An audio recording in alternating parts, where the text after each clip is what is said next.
Hi guys, it's Sophie. So I'm here today with the 2020 reading spreadsheet.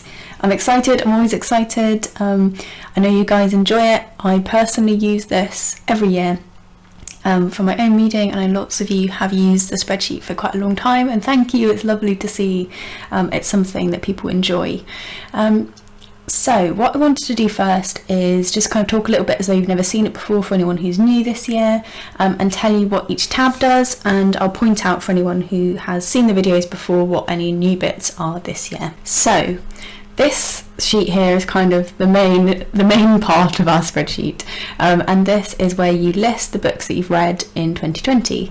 I always put some sample data in so that we can see what the graphs will look like and kind of what the data will look like later on. So the categories we have are title, author, genre, pages, and then this year I've put in and or time listened.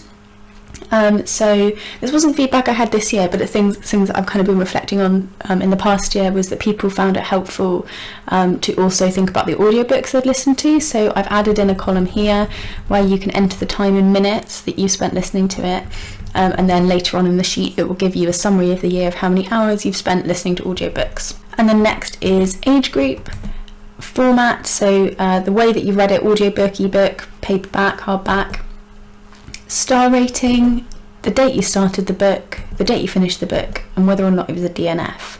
DNFs, just briefly on this sheet, I'll talk a little bit more about it in a sec. For me, a DNF still counts as a book read. I just only put the pages in that I've read up to. If you don't want to do that, that's fine, I get that. You just don't enter a date finished in that, and you just put DNF, and it won't count towards your books read, but it will count towards your DNFs for the year. So it's quite straightforward how to decide what you want to do, but it's set up in this example as though you're counting it as a book read and you're counting it as a DNF. Then the year the book was published in, I use this for the original publication date rather than the edition publication date, but totally up to you. And then new this year is a series or standalone option, so that you can choose what you want to put in, because again, I don't read very many series, so it doesn't really apply to me or will come into my mind, but lots of people do, so that's now there. You might remember from last year that I added in a diversity column, so I wanted to track more of the diverse things I was reading, and to be honest, I've used this for a load of different types of things and just interesting things. I'm like, oh, that was a book that I read that had something in it that wouldn't be reflected in the rest of the spreadsheet, and I kind of want it to be reflected. So that's how I've been using it, but use whatever you want. I think some people have just been using it to record LGBT characters if they're doing challenges around that, but you can literally use it for whatever it is that you're interested in learning about. And then on the other side we have the section about the author. So this is the bit about the author of the book. So we have the author's gender, the country that they were born in, that's how I use it, but you're welcome to use the country they live in now, the continent that they were born in, again with the caveat, race, I do simplified race, I do people of colour and white, and that's partly because I feel like I find it quite hard to judge sometimes how someone would necessarily self-identify, and sometimes that just isn't information that's particularly available. Like Goodreads doesn't necessarily have that, and the author page may well not as well. So for me, this is more of like a broad measuring stick rather than anything that's exact. That's why I do it that way, and also because I know in my own reading I'm still reading overwhelmingly white authors. So for me, that lets me see at least sort of how much of that I'm reading. Again, I've left that completely and totally customizable, so you're welcome to put in other races that you sort of want to read specifically from, and that could be, you could be going for just a few. You could literally have loads and loads of different things that you might want to enter in there and measure. And then the last one that I have on the spreadsheet is whether or not the book's in translation. I really like this one. I tend to be quite surprised by what I have read that's in translation and kind of forget about it a little bit, but I really like having it and being able to kind of check up on it throughout the year. You might be able to hear, and if you can, it's either nice or I apologise, but my cat is on my lap and she's purring, so if you can hear that, then sorry / you're welcome. And then the next thing that I wanted to mention that's in this sheet is that I've added some drop-down categories for some specific things that people said they were finding they forgot how they typed it last time, and it meant that it didn't add books in and it all got quite confusing. So I've added in some categories in here for genre, which should help you find the genres that you're looking for. The other thing I've done, which is hopefully just a helpful hint when you're using these, is so say if I entered a category that wasn't in that list, I'm going to go for lit RPG because Tom reads a lot of lit RPG and I read no lit RPG. So for him that'll be a really good genre, for me useless genre. It's going to come up with a pop-up for you. It's not going to stop you from putting in new genres, you can still do that, but it is going to say that this isn't in the drop-down list, so make sure to add it to your stats page or it won't count towards your overall stats. So if you just click OK, it will let you write in the genres that you want, but tells you that you need to do something about it. So the categories apply to age group, format, stars, series or standalone. Series or standalone has standalone, duology, trilogy and series in there. Diversity I've left as a just blank for you to kind of choose your own. So have I with gender. I personally use male, female, non-binary, but there are lots of other ways to identify your gender. So again, I'll just leave that open for the ones that feel relevant to the kind of reading you do. The countries I've put as drop downs.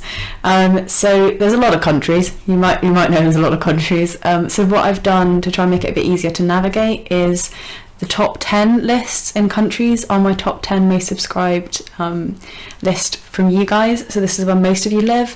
So I've done that as a kind of hopefully quick way of getting to the countries that you're after. But underneath Sweden, then they're just alphabetically listed. So it shouldn't be too difficult to find your way around to where you need to be. I've done the same with continent, mostly because for me sometimes Oceania and Australia, I'll write different ones in and that confuses me, so yeah, I've written those ones in. Then as I said, race is a free text box and in translations a yes or no answer. So that is the main home page, and then on to bought and borrowed. Bought and borrowed was something that I put in last year, and people also wanted to know how they were using their libraries. So I'll just talk a little bit about what this bit's for. It's kind of similar to the reading data, but it lets you track your spending. So this is in the bought section. You enter the date that you purchased the book, what the book was called, genre, so what kind of genres you're buying, age group, where you bought it from. I don't currently have a graph that reports out on source, but if people are interested in maybe redoing that next year, or that's something that maybe I could talk about at a later time, then I could do that. And then the cost. So that's pretty standard for the bought, and then on to the borrowed. So this might be from a library or from friends or whatever, but I know for a lot of people that's how they get a lot of their books, so it feels really important to have that there. I have the date borrowed and the date to return, so maybe this will act as an aid memoir for you if you've forgotten your library books. And then this year I've added a category called returned unread, which also tracks in the stats. So that shows you've borrowed a library book where you might have otherwise bought it, so you still saved the money but you actually didn't get around to reading it. I'll show you where that comes in later. And then again, the title, the genre, the age group, and then for library books I enter in savings. So how much is the book's retail price, therefore how much have you saved by using your library, which I think is really nice. And then again, you might have just seen as we went through, the drop downs apply to genre, age, as they did in the reading data. And then on to the statistics. This is the meatiest page. We'll spend a little bit of time here. So this is the bit that I find the most useful. The charts I like because they're visual and it's quite fast, but to be honest, the reading statistics is what I get excited about. So we'll just go through kind of the little bits. There's a section at the top here that summarises some key stats within the year, and then we'll go on down. Okay, so the first little box up here is your reading challenge goals. So how many books you would like to read in the year. I set mine to 52 every single year because that is a book a week, and I'd like to see that as what I'd like to read, and I would be kind of a little bit sad if I didn't get to, rather than an aspirational 250 books, which I won't get to. And then it breaks it down into how many books you need to read per month to reach your goal. And the next one is your TBR, There is a TBR page included this year for anyone who liked that and was sad to see it gone, but I'll talk more about that when we get there. But this box is just for you to enter how many books you have in your TBR. Some people love like tracking their TBRs, other people they are a mountain of fear. You don't have to use it, it doesn't mess with anything else later on, it just lets you track it. And then your TBR as of today is the TBR you started with, plus any books you bought, plus any books you borrowed, minus any books you've DNF'd. Yeah? You can also take away the ones you've returned unread, if you want to. And then here's where you list, and then here's where your DNFs show up, and here's where your returned unreads shown up. The reason I didn't put in returned unreads in here is, personally, I tend to borrow a book from a library, return it unread, and then re-borrow it. So I normally intend on reading it, but might just not read it right then, or I might borrow it a few times. So I've left that separate, just because I feel like maybe I'm not the only one. It's very easy to add in if you want to see that minus the books you've returned from your library unread too. TBRs, just while we're on the subject, are reliably difficult to manage via any spreadsheet that I have made so far, because of the fact that we have a pile of books that we have ones we borrow, we have things then that we read that just come in, and we don't necessarily write it all down, and it can just very quickly move that number there, that TBR as of today, to make that so that it doesn't actually match up with the reality. It should if you were perfect at using the sheet, but I don't think I am. I don't think probably anyone else is. So you can either be very fastidious and get your numbers sort of to the book, or just kind of use it as a broad estimate about whether or not you're going up or down throughout the year. This box here will give you the total books you're likely to read within the year, and that is if you keep reading at the rate you're reading at right now. So this number will always be huge whenever I show you these videos, because I filmed this video before the 1st of Jan 2020, and it's taking it as a fraction of the year 2020. So it's saying, you've done amazing, you've read 27 books and the year hasn't even started yet. But once we get to the 1st, that will go back and readjust itself and start to give you rational numbers for how many books you'll read in the year. Then you've got the total number of books that you've read, the total number of pages that you've read, the average number of pages per book, the number of audiobooks that you've read. I thought that would be fun as well for people who might prefer to read audiobooks or might find it hard to read physical books. And then here's that total hours spent listening, so it is important that you put the time in minutes, so that number there can be right. And then you get the average star rating for your books, the total number you've spent on books this year. This terrifies a lot of people. The total number of books that you've bought and the average cost per book. And then underneath that you've got the total that you've saved through using your library. You might choose to kind of take the library away from the total spent. It's up to you. I don't. I just like seeing both, but yeah, again, do as you will. And then the next section is the year at a glance. So this is sort of looking at each month and how you've done and looking at any trends. So the first one is the books you've read each month. So that goes through and says kind of how your reading's changed, the average books per month and the total books you've read. And then pages is the same, so it just looks at each month and the average and the total. And then this one here shows how many pages you read a day. So if you're reading the same amount of pages every day in the month, how many pages would you read within that month, which I think is quite cool. And then the days on average it takes you to finish a book. The next section is all about the books that you've read. So the first one over on this side is the genre split. These are the genres, I think these are the same genres as those entered as automatic categories. The page length here shows you kind of books within a range, how long are the books you're reading. Over here is your formatting, so what kind of books you're reading, and then I have years published just here to show how you're splitting your reading. Obviously you might want to change these categories if you tend to read books like older than the 1900s a lot, but I've done it as though it kind of comes up to current day. Do you know, as I've said that, I've just realised, this happens every single time I film this, I've just realised one thing I haven't done, which is update that to say 2020. I will do that by the time that you see this, that will be up to 2020. And then here we have the age group, so the kind of audience of the book that you're reading, series type, and then diversity. So there in those lists are the categories that I used, or some of the categories that I used last year, but it's totally up to you what you use. I found it really interesting, just because there's a lot of stuff that gets missed that I'm like, that was really interesting, I didn't know anything about that, and I want to put that in somewhere so that I can remember that I did that. Climate change is another one I could have done, kind of thinking back on it, because that would have been interesting. I would like to have known how many books dealt with the subject of climate change, because I think that's been something new for 2020. But anyway, enough about me. The next section is about the authors, so the author gender, the continent, the nationality, and whether or not the book is in translation. There's also author race simplified down there. And then we have the books that we've bought, so again, the genre of those books, when we bought them, and how much you spent per month. How much I spent per month is probably one of my least favourite bits of this. So I'll tend to find that I'll go through phases, and then one month I'm like, what happened to me? Was I having a really hard month? Because that's a lot of money to have spent in 1 month on books.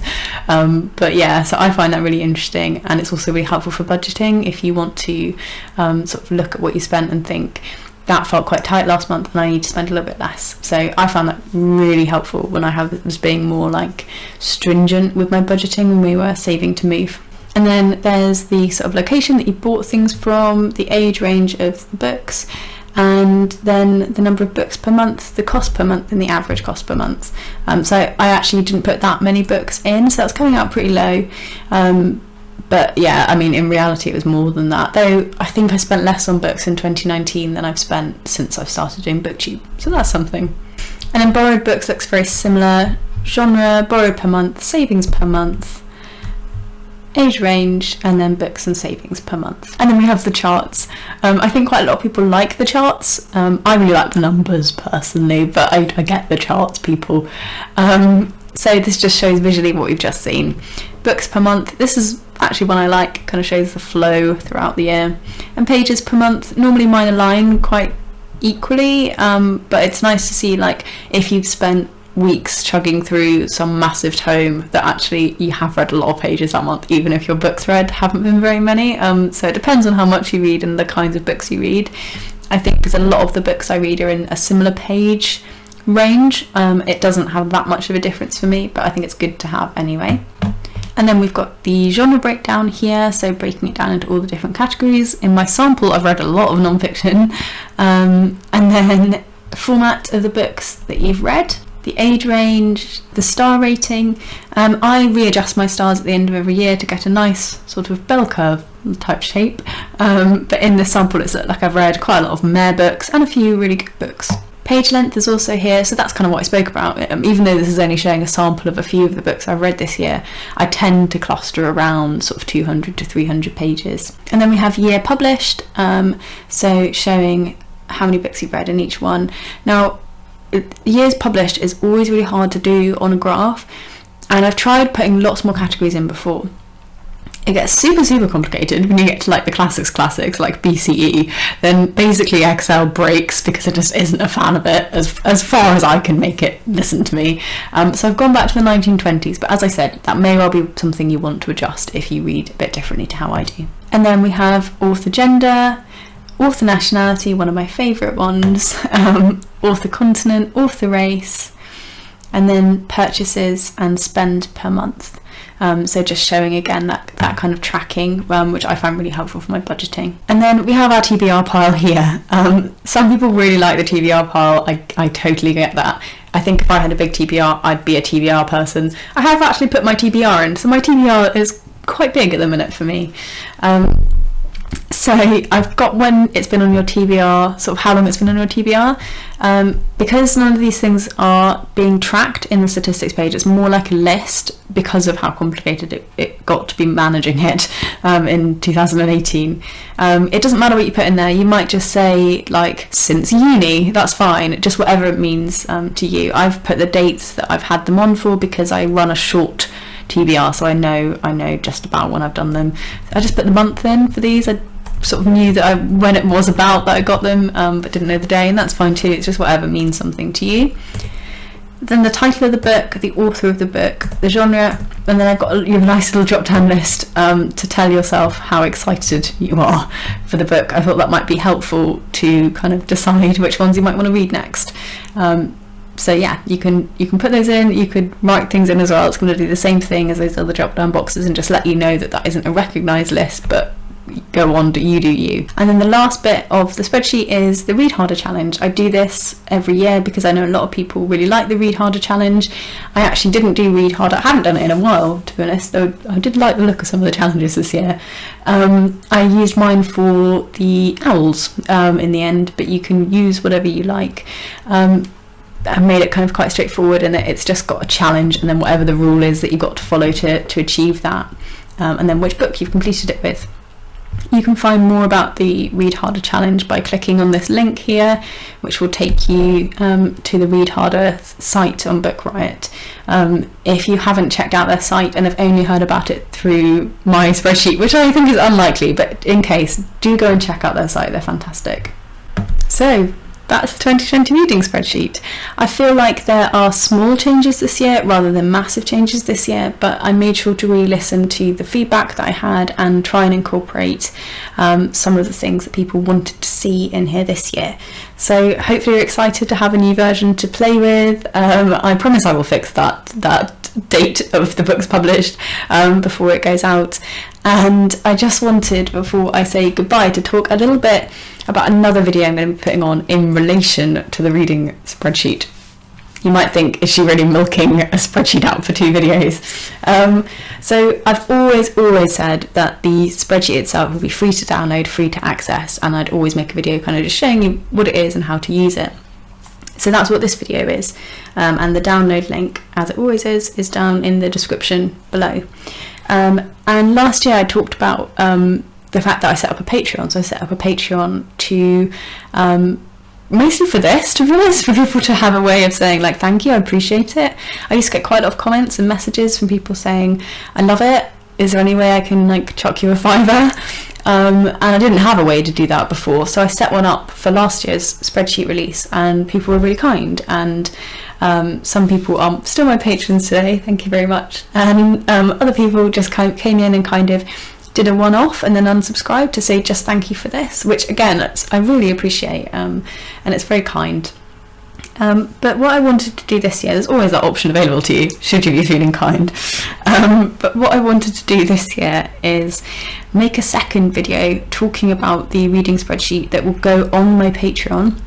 It'll be open from like $1 subscribers up, so I hope it's not sort of financially out of the realm of most people who'd want to get hold of this, and I'm just going to do a video talking about how to customize the spreadsheet a bit more. I get a lot of questions and people kind of throughout the year talking about how they can change different aspects of the sheet, how they might be able to change, say, like currencies, or like you might want to learn about how to make different genres in your default list if you're using other ones, and I'm really happy to do that, but I thought it'd be nice to have that as an additional thing that you could go see, partly because these videos get super long when I try and do like an Excel crash course in the centre of them, but also then I thought if people are fine with it as it is, totally free, no obligations, you can use it, you can download it, you can fiddle with it, and I've tried as we go through to show you what you can fiddle with and how you can fiddle with it to some extent, but the kind of deep dive I'll put on my Patreon for those who are more interested in customizing and fitting it to their own needs. So hopefully that's good, and hopefully you've enjoyed having a look at this year's spreadsheet. Happy downloading, happy kind of logging of your books. I absolutely adore, by the way, if any of you are booktubers, I adore videos of you breaking down your own statistics, whether or not you've used this sheet. So if you are a person who is making one of those this year, I would love it if you could just tell me. I get so much joy from watching these videos. So yeah, that would be great, and I'll see you guys soon in another video, and yeah, my Patreon video will be coming out soon. I'm going to publish this video on the 1st, and I'll put the customizable video up on the 2nd for you guys on the Patreon page, so that is available for you there. Hope you have a fantastic 2020 and happy reading. Bye bye.